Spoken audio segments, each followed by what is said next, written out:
Ovarian cancer સામાન્ય રીતે પેટની અંદર આંતરડા ઉપર ફેલાતું હોય છે.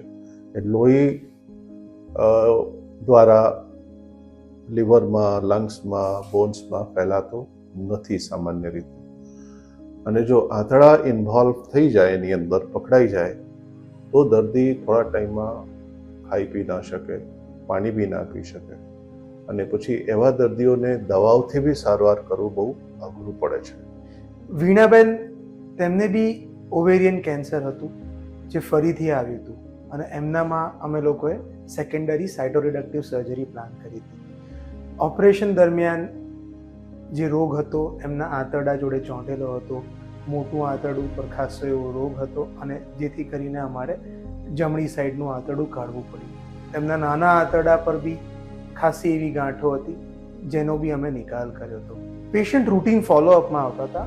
આ બધા કેસીસમાં અમે લોકો 3 મહિને સોનોગ્રાફી અને બ્લડના રિપોર્ટ્સ કરાવતા હોઈએ છીએ, અને જ્યારે એમાં બી કોઈ ડાઉટ લાગે તો આપણે ફર્ધર સીટી સ્કેન કરાવતા હોઈએ છીએ. સીટી સ્કેનમાં તેમને થોડો રોગ આવતો હતો જે આંતરડાની દિવાલ પર, ચરબીના પડદા ઉપર અને પેટની દિવાલ પર હતો, અને કેરફુલ ઇવેલ્યુએશન કર્યા પછી, કારણ કે તેમની ઉંમર બી 61 વર્ષ હતી અને આમ અધરવાઇઝ એ ફિઝિકલી ફિટ હતા, એ ચેલેન્જ આપણે હાથમાં લીધી અને ડિસાઇડ કર્યું કે ના, એમના કેસમાં આપણે આગળ વધશું અને એમને ફરીથી આ રોગને ક્યોર કરવાનો ચાન્સ આપીશું. તો સેકન્ડરી સાઇટોરિડક્શન એટલે સેકન્ડરી, દેટ મીન્સ ફરીવાર કરવામાં આવતું સાઇટોરિડક્ટિવ પ્રોસિજર.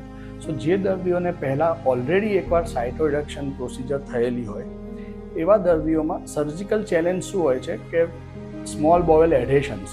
દેટ મીન્સ કે એકવાર થયેલા ઓપરેશનના લીધે નાના આંતરડાઓ એકબીજાને ચોંટી ગયેલા હોય, પેટની દિવાલ સાથે ચોંટી ગયેલા હોય છે. તેથી ઓબ્વિયસલી ઓપરેશન થોડું સ્કિલફુલ રીતે અને સેફટીપૂર્વક કરવું જોઈએ. જો પણ આપણે આ ઓપરેશનને સરખી રીતે પ્લાન કરીને વિથ ગુડ ICU, ઇન્ટેન્સિવિસ્ટ અને એનેસ્થેટિસ્ટ સપોર્ટ પ્લાન કરીએ, અને સર્જરી દરમિયાન સારા પ્લાનિંગ સાથે જો જે નરી આંખે દેખાતો બધી જ બીમારી આપણે કાઢી શકીએ. એમાં ઘણીવાર નાના આંતરડાનો ભાગ, મોટા આંતરડા કે જઠરનો ભાગ એ બી કાઢવાની જરૂર પડતી હોય છે.